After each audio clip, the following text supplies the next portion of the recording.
What's your sign? Virgo. Yeah, I'm a Virgo. Pause. Hey y'all, it's your girl Ren coming to you live at Goldie Sound Productions with the one and only JR.McKee. Hello, hello, hello. So we are here today to talk to Mr. McKee about his experience, his advice for any up and coming artists, and just to vibe out, and kind of get into your brain a little bit if you let us. Yes. You've been in the game since '05, right? About Yeah, just about, yeah. right. So you you speak on recently the superstar stigma, right? hmm And you said you don't think that there's many artists that's reaching that iconic level. Do you think Right. it's like they're not, we don't have access to that, as in they're not like, there's no MJ or Whitney or Beyonce right now? Or do you think the goal should be to be an independent millionaire? Well, I, normally the first goal of an artist is to take care of their family. Right. That's usually the main driver. Is like, I need to change my situation. And so with that being the case, then yeah, you should be focused on the financial side of it. For sure. You know what I mean? But to the point of there not being as many superstars, I think it's just the space that we're in with social media, where it's in case everybody's a superstar. Everybody's their own star. You know, Ren, you have Instagram, you have a Facebook, you have a TikTok. Like, you have your own TV channel that you show up to pretty much every day. So imagine, the other billions of people that are like that. They're more so focused on them as opposed to idolizing this one person. Yeah. It's like, no, I'm the star. That's Yeah. how most people feel. So that's on the front side of it. On the back side of it, the reason that the industry can't really produce them is because we don't have enough control. We lost all of our control when TV went down, radio went down, when everybody got their own television channel. Yeah. Because the way that we used to be able to control is, we can control what played on the radio. We can control what played on 106 in Park. We can control what showed up at the CD stores. We don't have any of that control anymore. And so now it's been almost like democratized, meaning the people have the power. And the people are mostly focused on themselves, not necessarily, Yeah. one particular person. So that's why it's so hard to become a superstar right now. Yeah. Man. Well, you also spoke on in the interview about the difference between, I guess, independent artists and signed artists are the tools, the way Yeah. to use them. So besides social media and grassroots, what do you think the independent artist who's not really in the game for real, what are they missing? What are they lacking? Knowledge. And so it's not, the difference between independent and signed acts isn't the tools themselves, it's the knowledge of how to use them. We all have access to the same tools. So it's not like once you get signed to a major label, you now have these new tools. Yeah. That's not necessarily the case. It's the same tools, but most people at the majors are experts in those tools because this is our way of life. This is our career. You know what I mean? So we have to show up and study and learn every day. But an independent artist that's just at home, it's almost like a hobby to them. Yeah. Because or even if they are taking it real serious, they still have to go to their day job. They still have to take care of this and that. And so they can't put the type of focus and energy into it that they need to. Yeah, for sure. And so that's the difference. We're educated on it. We do it every single day. I was telling my boy before we came in here, I'm working on this new thing, and I was like, I'm so happy that I fail every day because I'm failing fast. Like, every time I fail, I learn. You know what I mean? Speaking on this new thing that I'm doing, what's the same with an independent artist or any executive? I should say independent artist because any executive, our job is to wake up and try something new. And if we fail, we learn. You know what I mean? And so if anybody wants to do anything in life, you can't be scared of failure. You know what I mean? So we wake up, we fail, we try, we fail. But in that process of failing, we're just steady learning. So I'm always a step ahead because I learned something every single day. That's all. You know what I mean? So, like, for the individuals who are craving the knowledge but don't know where to start, it's just like a baby. They may want to learn how to walk, but unless they see somebody walk or somebody teaches them how to walk. So what do you want to tell the artist as far as how to get that knowledge and access that knowledge, incredible knowledge? Man, it's all out there. It's YouTube University. You know what I mean? There's so many people with courses. There's so many people with podcasts. There's so many books. You know what I mean? The knowledge is everywhere. Even, the platforms themselves, Spotify, They have a whole tutorial that you can take. Apple Music, all these platforms have all these resources. All you have to do is actually do it. So you're not going to get it unless you're seeking it. Yeah. And so you're in the space and the age where everything is at your fingertips. You got Chat GPT now. You know what I mean? So whatever you want to know, you can literally just ask it. Chat GPT is like Google on steroids. You know what I mean? So I don't know. Have you used it? All right, cool. It's perfect. So whatever you type in, you're most likely going to get a very accurate answer. You know what I mean? And so any knowledge that you're seeking is out there. And so you just got to wake up and seek it. For sure. So you would you consider yourself a manager? Nah, I started my career sort of in that role, but I sort of graduated from that role. Like I always tell executives, that's where you start, because when you're a manager, you don't have to spend your own money. So you get to make those mistakes for free. But once you become a label owner, you're spending money making mistakes. And so that mistake could cost you $10,000, $20,000, $40,000. Before you get it right. Yeah, and so as a manager, you don't have to put up your own money to make mistakes. So you can learn for free, essentially. Okay.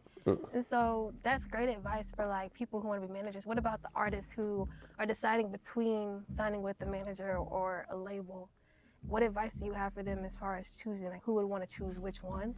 And when choosing it, how do you negotiate to keep from being ripped off in your contract?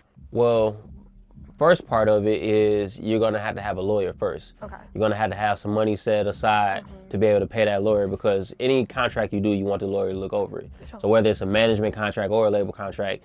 Second thing is you're going to need both. You're going to need a manager and potentially a label. So it's not a either or sort of situation, because manager is really your day-to-day. It's your if you are familiar with business, it's your COO. Because you, the artist, are the CEO. You're a chief executive officer. But you need a chief operating officer, somebody who's operating your business every day. The label won't talk to you every single day. Yeah. You know what I mean? The label is doing bigger strategies. Yeah. You know what I mean? So you need somebody that's on top of it every day, and you need somebody that's on top of the label. Yeah. Because it's almost like a cheerleader. You know what I mean? I have to have a cheerleader in that building to make sure my things are getting handled. Like a rep. I got you. Yeah, Okay, exactly. okay. That makes sense.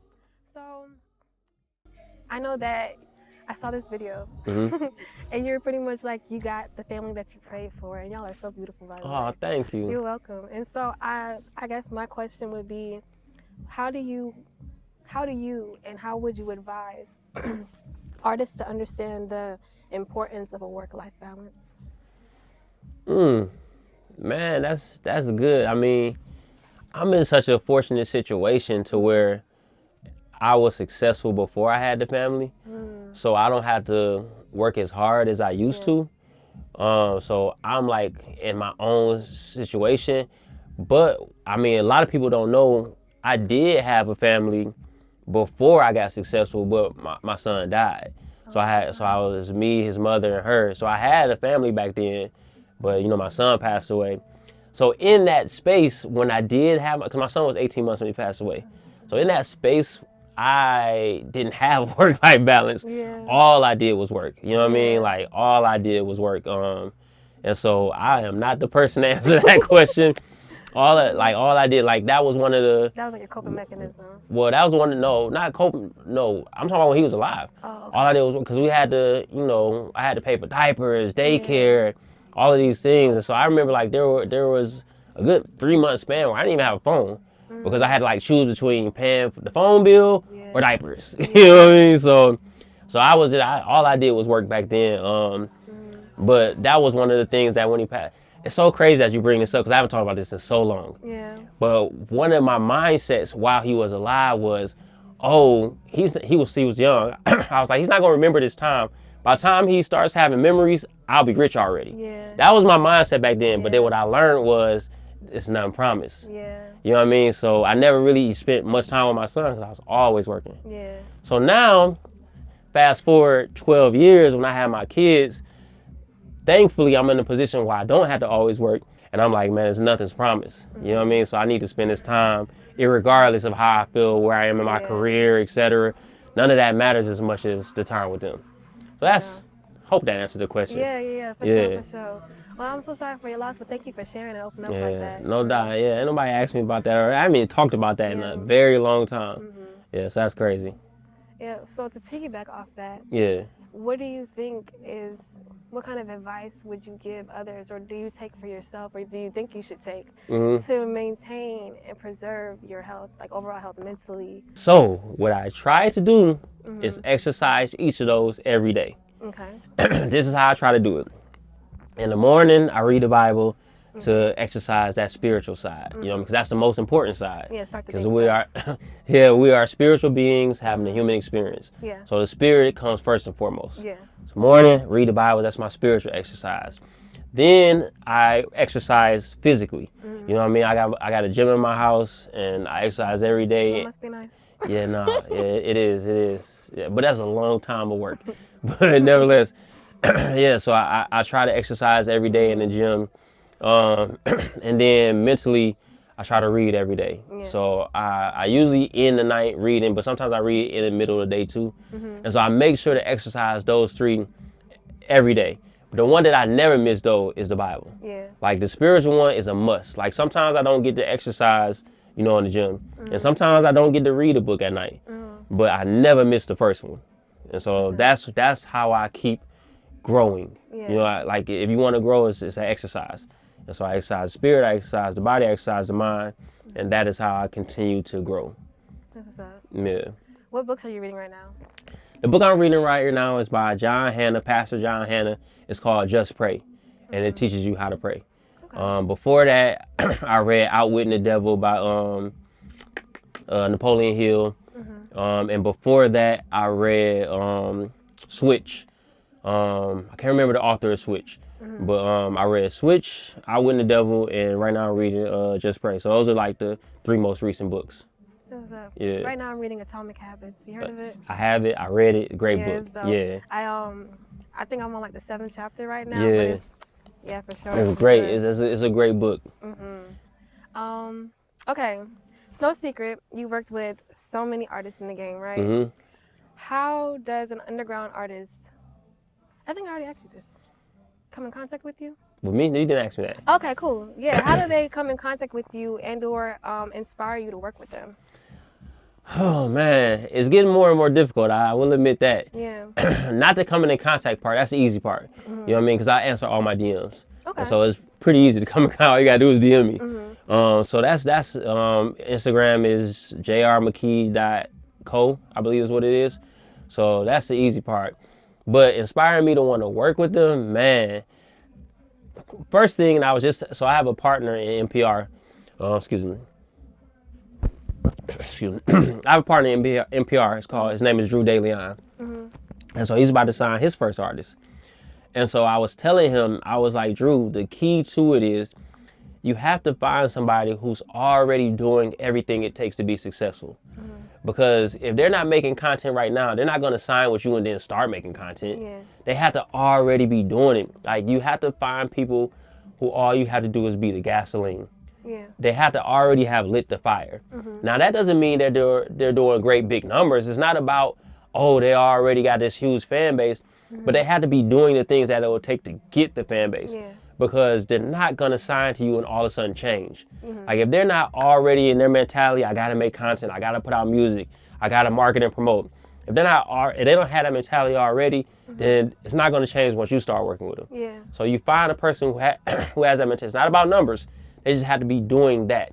They could be getting 1,000 views of videos, but if they're still putting out content every day and they're putting out music, they don't have to have no numbers, but you see that they have what it takes to get there. Yeah. They understand what it takes to get there. Then okay, cool, you can work with them. Yeah. And so that's my philosophy on it.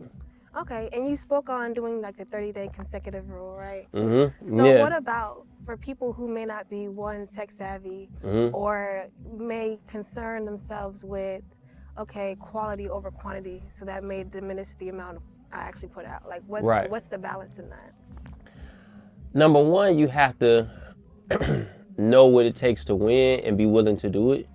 You know what I mean? Like we weren't always just about content. Yeah. But once discoveries started coming through content, then we had to be about content. Yeah. You know what I mean? There were different times where we had to be about going to see every DJ. And at that time, we went and saw every DJ. And so it's like you have to understand the times you're in and just adapt to them. So whether you are good at it, like to do it, none of that, that's irrelevant. You're gonna get good at it by practice. Yeah. You know what I mean? So I always tell people, the people who complain about making content would have complained about doing radio shows back in the day, or would have complained about going to do CD signings in the stores. Like, whatever it would have took for them to win, they would have found a way to complain about it because they're complainers. You know what I mean? So if you want to win, you're gonna do what it takes to win. That's my mentality, and that's all the people that I work with that had that mentality. Those are the ones that we win together.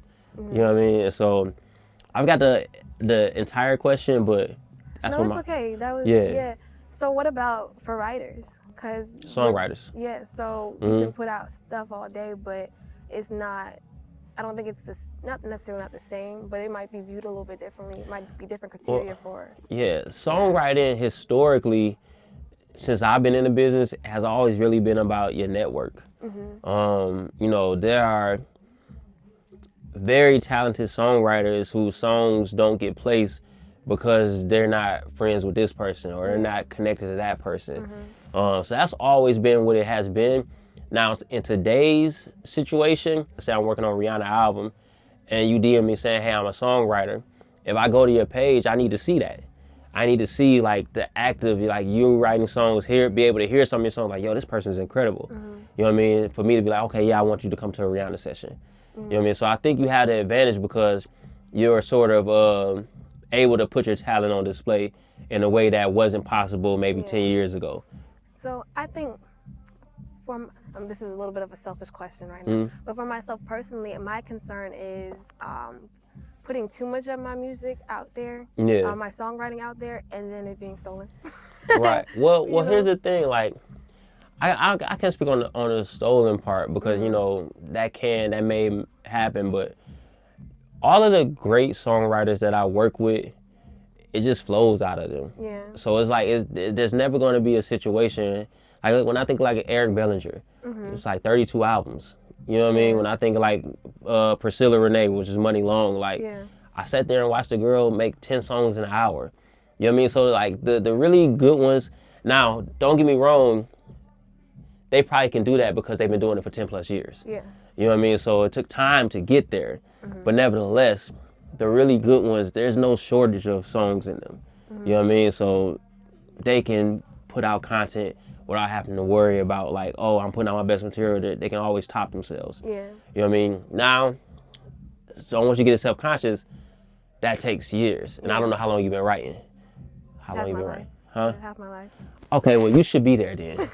You should be to the point where it just flow out of you. You know what I mean? So with that being the case, you don't have anything to worry about. Even if they do steal a line or whatever, you know what I mean? At least you know you're on the right track. Okay. And you can sue them, so don't worry about it. Yeah, you're not wrong. Let's see. Okay, so you recently did a tour. Yeah, that was great. Yeah, and you spoke on 4 things. You said it was like an 8-hour thing. Yeah. And it was a bunch of knowledge being thrown around.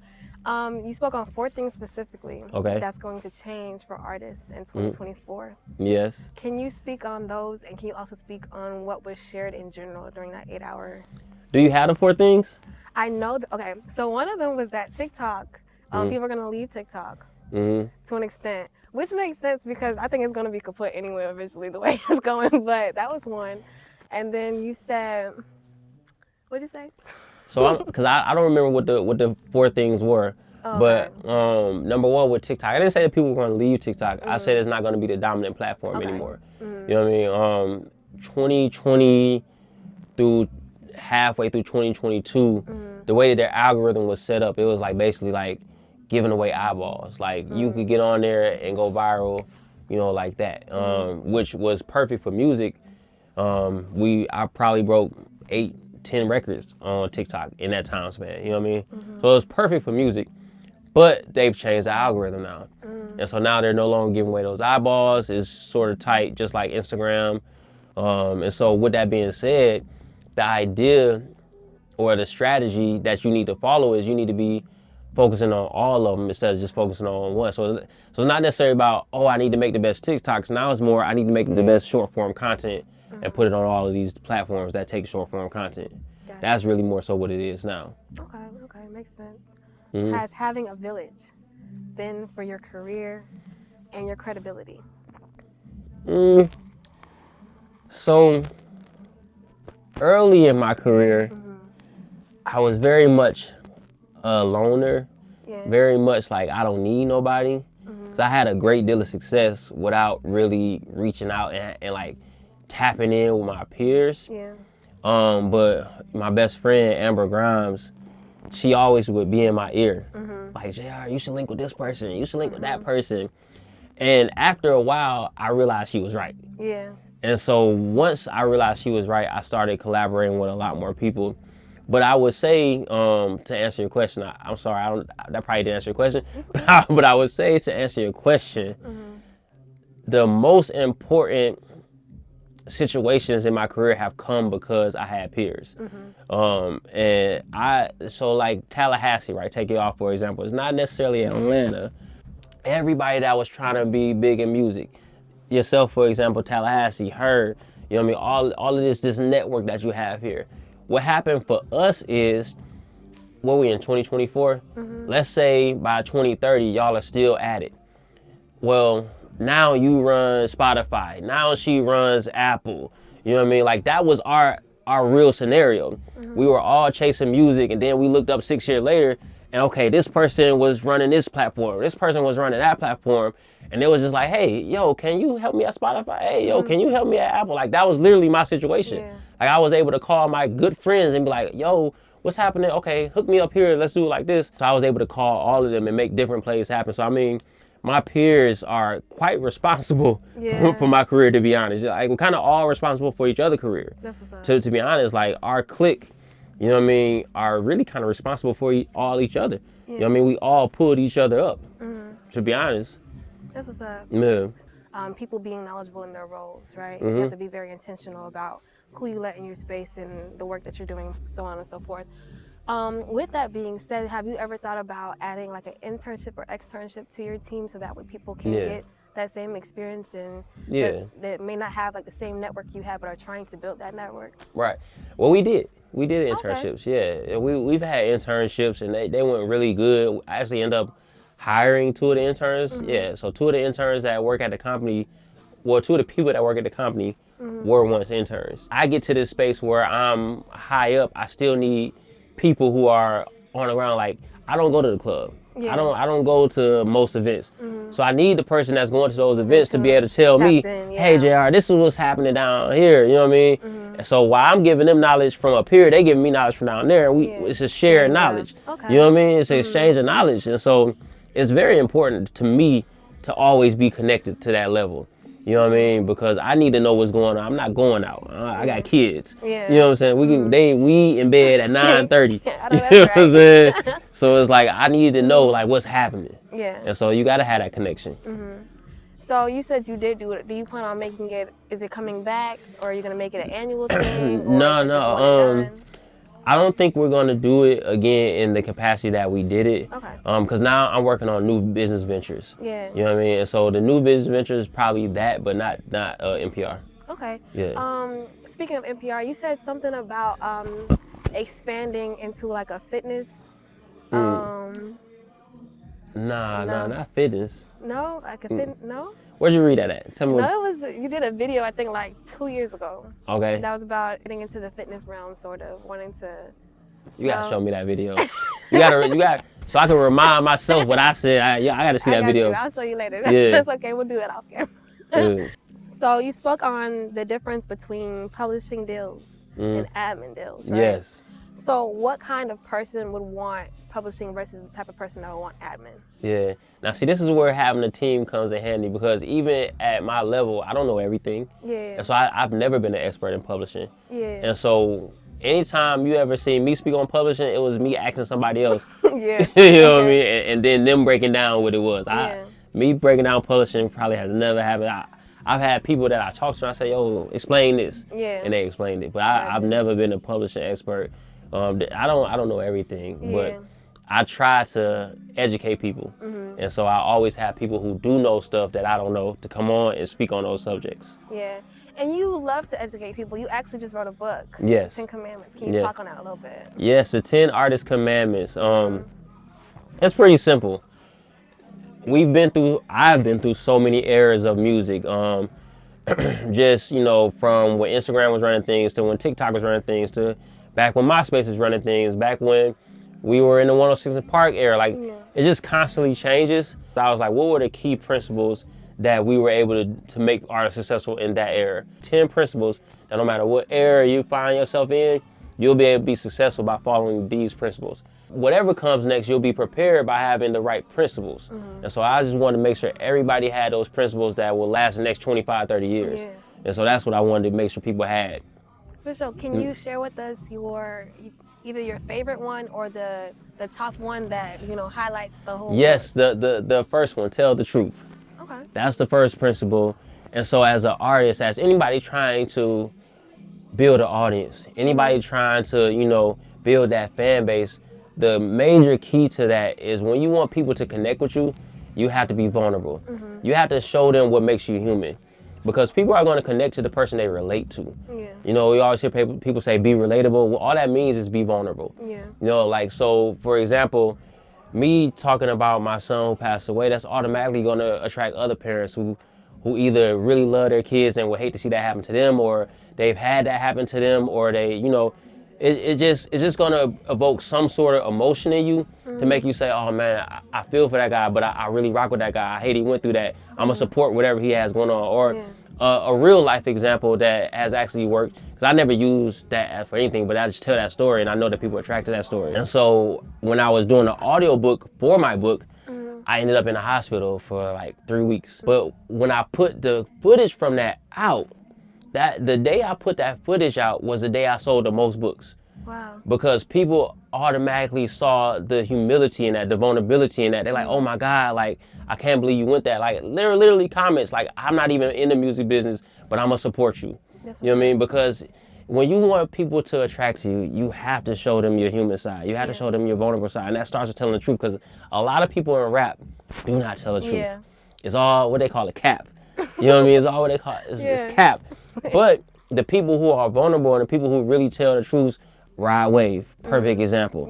Rod Wave is going to tell you everything he's feeling. And that's why he's a top 5 artist in the world right now, because he is always vulnerable. It's never no cap with him. He's literally always telling you exactly how he's feeling. And guess what? The world relates to that. Well, number one is tell the truth. It doesn't matter if it's TikTok, Instagram, 106 and Park, you know, the radio, MySpace.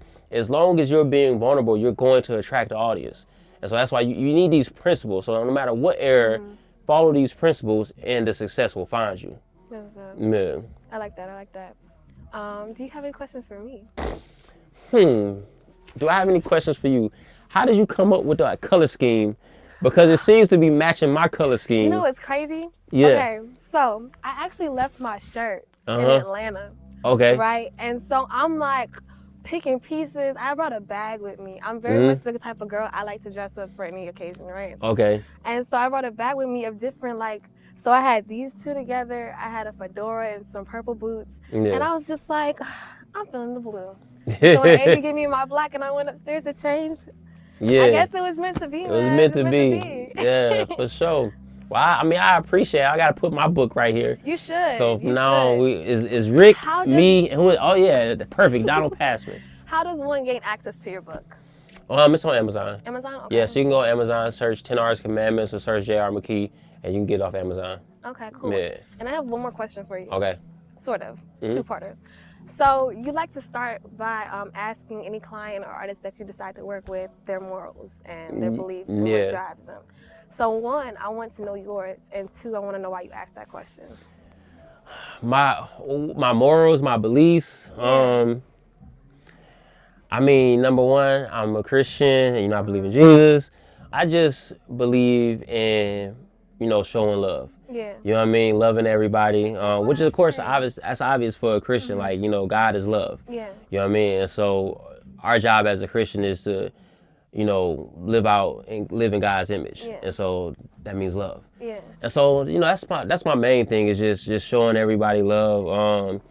But outside of that, I was raised to be an entrepreneur. Yeah. And so one of the main reasons I became an educator is really because I wanted people to retain the value of their art. You know what I mean? Most people sign that away when they sign these major deals. And, it ain't even got to be a major deal. It could be the wrong manager. Like, a lot of artists end up signing away their value. Yeah. You know what I mean? I'm an entrepreneur, Christian, family man. Those are my values. You know, I try to put my family on display so that people understand. Number one, because I always get this. It wasn't even a thought of mine, but I didn't think that people in the music industry could, you know, have a family like that. And so that was actually shocking that people really feel that way. But I'm glad that I'm dispelling that for them. Yeah. You know what I mean? So family, God, business. Those are the things I care the most about. Okay. I care about my peace. You know what I mean? And so I want to work with people where we align. You know, we got to spend a lot of time together. Yeah, for sure. You know what I mean? And we got to do business. So I just want to make sure we are on the same path before we do business. Because I just have learned over all this time of doing business, it's not worth, you know, your peace. Like doing business with somebody who you don't even, y'all just don't rock the same way. You know what I mean? Like no amount of money is worth like that sort of peace of mind. For sure. And so I choose the peace of mind over the business. Sure, this person, we aligned. Yeah. You know what I mean? Like if we not aligned, there's no need to do business. I'll still be a friend. You know what I mean? Not for real. I'll still be a friend. I'll still give you all the advice in the world, but we don't need to be in partnership. Yeah. You know what I mean? Makes sense. And I guess my last question, and this is more so to end, even though this has been a great interview so far, thank you so much for coming and letting me interview you. To end it on a high note, 3 things you're grateful for today. Whew. Woke up to my kids. That's number one. I'm grateful that I got to wake up to that. I'm grateful that I'm in a position to be able to come out here to Tallahassee and speak to people and educate people. So I'm grateful, I guess, so to speak, to, you know, be wanted or be in demand in that sort of sense. So I'm grateful for that. I think that's incredible, that I'm respected in that way. And lastly, I'm grateful for God's love. Yeah, I'm very happy He loves me. That's what's up. Yeah. Well, that's all I got. You got anything? No, I don't got anything. Cool. Well, it's your girl, Mother Ring, coming to you live once again. And I want to thank you so much for joining us and just opening yourself up and being open and being vulnerable, like you said. And just so grateful for you to come out and just speak to everybody. I know everybody's excited and ready for you. And I hope you enjoy this evening. I hope it's just nothing but peace, grace, and just beautiful. It's your boy JR.McKee, man. I'm in the mix at Goldie Sound, man. Shout out to y'all.